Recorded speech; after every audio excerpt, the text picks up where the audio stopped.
Governor से 2-2 बार में इनके उप मुख्यमंत्री, इनके प्रदेश अध्यक्ष, इनके मुख्य सचिव, इनके डीजीपी, इनके गन्ना आयुक्त, ये सब योगी जी कि दो विपरीत विचारधाराओं के आदमी कभी रिश्तेदार या मित्र नहीं हो सकते। तो ये विपरीत विचारधाराओं के दो आदमी एक मंच पे आके एक बहुत बड़े प्रदेश को कैसे चलाएंगे सही ढंग से, बहुत मुश्किल सा होगा। लोगों के दिमाग में ये भी है कि जिस योगी की मांग हरियाणा में हो रही हो, जिसकी मांग राजस्थान में हो रही हो, जिसकी मांग पंजाब में हो रही हो, योगी जी सुरक्षित हुए, क्योंकि उनकी तो चली ही नहीं। अगर उनकी चलती तो 400 पार होता। जय हिंद, मैं हूं परवेज पवार और आप देख रहे हैं एलकेबी हिंदुस्तान।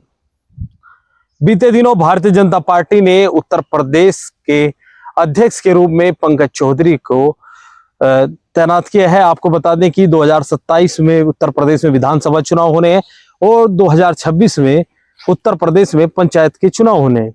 उससे पहले भारतीय जनपद निवासी भूपेंद्र चौधरी, जो जाट समाज से आते हैं, उनको पद मुक्त करते हुए पंकज चौधरी को कमान दी है।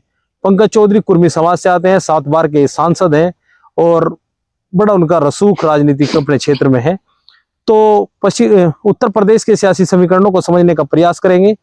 ठाकुर उग्र सिंह चौहान जी हमारे साथ मौजूद है। सबसे पहले तो ठाकुर साहब आपका स्वागत है। नमस्कार भाई साहब, नमस्कार। ठाकुर साहब, जिस तरह से भारतीय जनता पार्टी ने उत्तर प्रदेश में अपना कप्तान बदला है, अध्यक्ष बदला है, पंकज चौधरी को तैनाती दी है। आप पश्चिम उत्तर प्रदेश से आते हैं, पूर्व में पश्चिम उत्तर प्रदेश के ही हमारे भूपेंद्र चौधरी अध्यक्ष थे, अब महाराजगंज के पंकज चौधरी कमान संभालेंगे। तो किस तरह से देखते हैं पश्चिम उत्तर प्रदेश की राजनीति पर इसका किस तरह से असर? नहीं, पश्चिम उत्तर प्रदेश की राजनीति पर तो इनका पंकज चौधरी का कोई विशेष प्रभाव है नहीं, क्योंकि वो जिस समाज से आते हैं वो तो यहाँ वोट ही नहीं है। जी जी।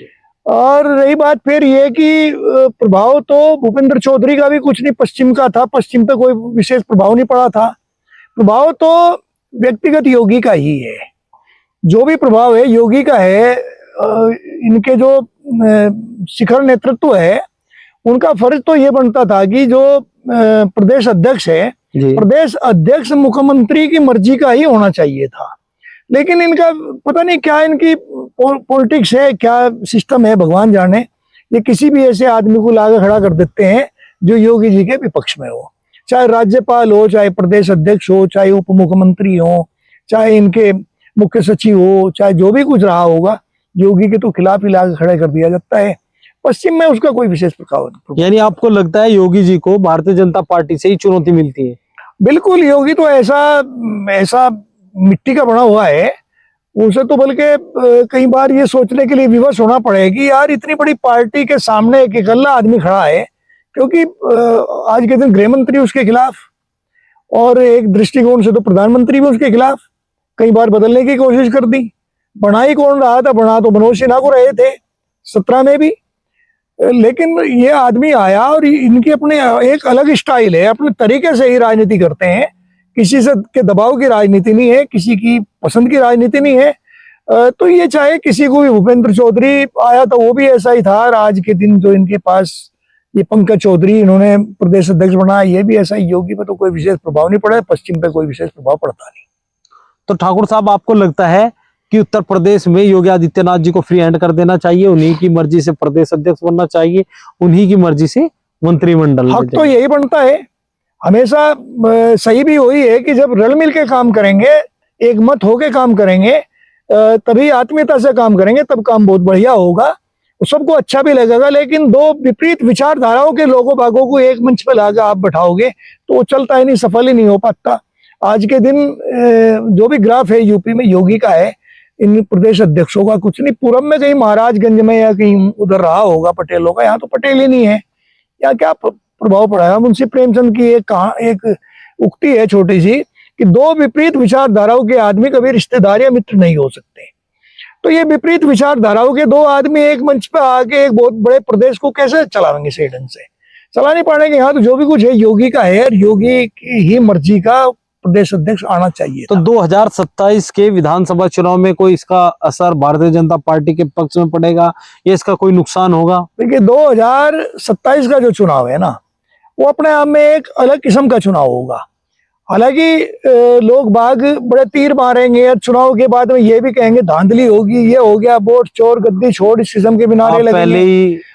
लेकिन मैं पहले ही भविष्यवाणी कर रहा, पहले ही बता रहा कि 27 में भी मुख्यमंत्री जो है वो योगी आदित्यनाथ ही बनेंगे, क्योंकि जो आदमी, मैं पश्चिम से आता हूँ, पश्चिम में जो आदमी आज योगी का विरोध करे ना, वो भी पीछे बैठ के ये कहे कि भाई राज तो योगी का ही बढ़िया है, आराम का टुकड़ा खा रहे हैं, किसी किस्म की कोई दिक्कत नहीं है, इसलिए बड़े प्रदेश में बिजली के बिल माफ है और गन्ने के भी पैसे बढ़े। बैठ के लोग बाग इस बात को भी कहे, लेकिन जब दूसरी पार्टी का कोई नेता आ जाए तो फिर योगी की बुराई करें, लेकिन वोट तो जाएगा योगी पे। तो आपको लगता है कि कोई खास असर नहीं पड़ेगा योगी में, ये उत्तर प्रदेश में केवल योगी फेस पर ही चुनाव होगा? योगी तो शेर है, उसका तो स्टाइल ही अलग है, इन लोगों से क्या फर्क पड़ने लग रहा हो। तो साधु संत आदमी है, जिसके पास 2 ही जोड़ी कपड़े हो, जिस सोता हो तख्त पे, जिसका खान पान आज तक बिना बदला हो, जो वो कहाँ 7-7 लाख के कंबल ओढ़े, कहाँ इतनी बड़ी जाकेट पहने, वो तो बड़ा साधु संत आदमी है, उसका अलग स्टाइल है। वो तो कल भी मठ में था, आज भी मठ में ही है, मुख्यमंत्री है तो भी मठ में ही है, उसने तो अपना स्टाइल ही नहीं बदला। तो उस आदमी को हर आदमी ये समझता है आज के दिन का जो मामला है वो कोई ये नहीं कि अनपढ़ लोग बाग बैठे। हाँ ये है कि बका लें लोगों बागों को, लेकिन योगी के बारे में बकाने में यूपी में बहुत मुश्किल सा होगा। लोगों के दिमाग में ये भी है कि जिस योगी की मांग हरियाणा में हो रही हो, जिसकी मांग राजस्थान में हो रही हो, जिसकी मांग पंजाब में हो रही हो, यूपी में यूपी के लोग बाग उसे कैसे नकार देंगे। यूपी के लोग बाग चाह रहे योगी को प्रधानमंत्री देखना, तो 27 में तो आप पंकज चौधरी को लिया में, चाहे आप भूपेंद्र चौधरी को लिया में, चाहे आप अमित शाह को लिया में, अगर ये लोग ये तीर मारते हो, ये कहते हो कि हम यहाँ बड़ा तीर मार के हम सरकार बना रहे, सरकार तो मैं भविष्यवाणी कर रहा है योगी के ही दम पे बनेगी और योगी की ही बनेगी, केवल वन मैन आर्मी सो। बिल्कुल, वो तो अकेला ही आदमी है, उसका अपना क्रेज है योगी के नाम। देखिए आज के दिन 17 से लगा के आज तक हम लोग भी और आप भी सभी लोग जाने हैं कि लगा के गवर्नर से 2-2 बार में इनके उप मुख्यमंत्री, इनके प्रदेश अध्यक्ष, इनके मुख्य सचिव, इनके डीजीपी, इनके गन्ना आयुक्त, ये सब योगी के खिलाफ रहे और उसके बावजूद भी योगी एक सफल शासक के रूप में रहे। तो उस बात को कौन नहीं जानता। आज जो लाके खड़ा किया गया तो एक बार योगी की मर्जी का ही होना चाहिए था ना। योगी के खिलाफ खेमे के आदमी को लाके खड़ा करके आप बड़ा तीर मार देंगे इससे।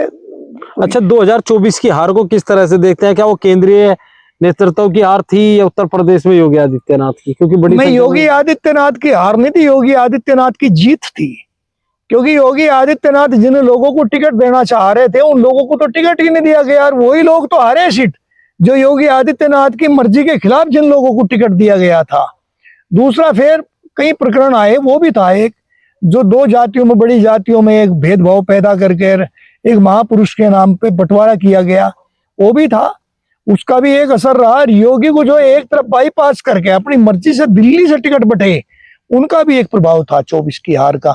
और योगी को तो जिंदा रखने के लिए लोगों ने बड़ी बड़ी रैलियां करी, और अगर उन दिनों, वास्तविकता तो ये है, अगर उन दिनों ये सीटें ना बीजेपी हारती और 400 के पार बीजेपी होगी होती तो योगी जी को तो मठ में गोरखपुर नहीं कहीं और भेज देते हैं लोग बाग, हो सके नेपाल में भेज देते, लेकिन ये जो है ना उसमें ये सीट इतनी कम आने से ही योगी जी सुरक्षित हुए, क्योंकि उनकी तो चली ही नहीं। अगर उनकी चलती तो 400 पार होता। तो भारतीय जनता पार्टी ने जैसे उत्तर प्रदेश के अध्यक्ष बदले हैं, उसको लेकर हमने ठाकुर साहब से चर्चा की। ठाकुर साहब का मानना है कि उत्तर प्रदेश की जनता केवल योगी आदित्यनाथ जी के नाम पर वोट करती है। प्रदेश अध्यक्ष कौन है, डिप्टी सीएम कौन है, मंत्री कौन है, ये कोई नहीं। एक बात और भी है इसमें प्रवेश भाई, आप थोड़ी सी कल्पना करें जी, और आंख बंद करके या रात को खाट पे पड़ के और सोचें आपकी योगी है क्या। योगी साधारण आदमी नहीं है। ये मैं अपने जो मुझे एक अनुभूति हुई है, हालांकि मैं बीजेपी के बहुत खिलाफ बोलता रहूं, लेकिन जो योगी के आप समर्थक हैं? नहीं, योगी साधारण आदमी है ही नहीं। योगी तो किसी का जो एक अवतार कहा जाता है, किसी को एक शक्ति जिसके अंदर हो, वो चीज योगी है। योगी कुछ आम आदमी से बाहर की चीज है, जिस आदमी के अंदर को डरना हो। यार ये बात देखिए आपकी, इतनी बड़े प्रदेश में जो दुनिया के 7वें नंबर का देश मान लिया गया हो, के बराबर की जनसंख्या रखता हो उत्तर प्रदेश, उस प्रदेश में क्राइम को कंट्रोल कर देना ये आम बात थी क्या? और सब आदमी ठीक ठाक है, भले ही चाहे आज के दिन मुसलमान अपने आप को ये कह रहा हो, भाजपा के खिलाफ बोलता हो, लेकिन योगी के तो वो भी खिलाफ नहीं बोल रहा। उस चीज का तो लाभ उन्हें भी मिला। क्राइम अगर था, क्राइम बढ़ रहा था, तो क्राइम में तो वो लोग भी तो बलि का बकरा बन रहे थे। अगर रात शाम के टाइम कोई आदमी 10-20 हजार रुपए लेकर निकल रहा, लड़के की चाहे शादी थी या कुछ भी था, तो वो लुटा जाता, तो मुसलमान और हिंदू थोड़ा देखा जाता उस दिन तो जो भी कोई जा रहा है शिकार के रूप में उसे लूट लिया जाता। तो ये तो एक बहुत बड़ी उपलब्धि है। ये काम कोई आम आदमी नहीं कर सकता था, ये काम तो कहीं भी नहीं हुआ। भाई छोटे छोटे स्टेट हरियाणा के में कितना क्राइम बढ़ा हुआ है, और यूपी में आपने क्राइम कंट्रोल कर दिया। हाँ, ये बात जरूर है कि योगी जी भी करप्शन को कंट्रोल नहीं कर पाए, इसकी जड़ें पता नहीं कहाँ है, किस तरह भ्रष्टाचार तो बढ़ा, लेकिन क्राइम कंट्रोल हुआ। किसान आज के दिन चाहे रोए, क्योंकि किसान को तो कोई शाप या ऐसा अभिशाप है उसे मिला हुआ है। भगवान राम का बताया गया कि उस टाइम का उसे एक शाप मिला हुआ है कि तू कभी खुश नहीं रहेगा, तो उसकी वजह से। नहीं तो आज के दिन 400 का भाव गन्ने का हो जाना और इतने बड़े प्रदेश में बिजली के बिल माफ होना, ये भी अपने आप में एक छोटी बात नहीं है। तो ठाकुर साहब को आपने सुना, इस वीडियो में बस इतना ही। आगे के अपडेट के लिए बने रहिए एलकेबी हिंदुस्तान के साथ। जय हिंद।